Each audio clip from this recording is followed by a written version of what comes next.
Welcome to Chillin' 101. We hope this video helps. You begin by identifying where the quad hurts and how severe it is.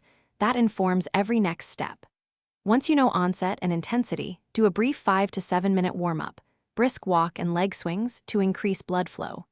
If the injury is recent and swollen, apply ice for 10 to 15 minutes. If it's long-term tightness, use a warm pack. Make sure to avoid aggressive stretches at first and prepare for the targeted mobility work coming next. Now you focus on controlled loading and mobility to rebuild strength and length. Start with 2 sets of 8 to 12 slow, eccentric squats or lunges, lowering with control to stimulate tendon and muscle adaptation.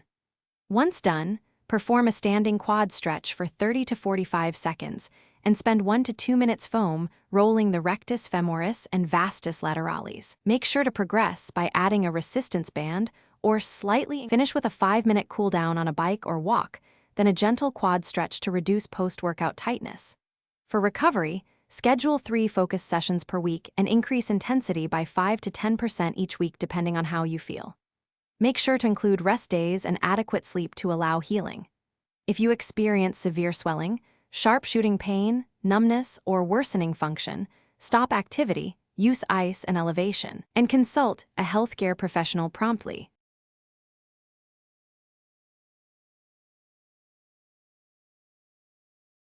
Thanks for watching.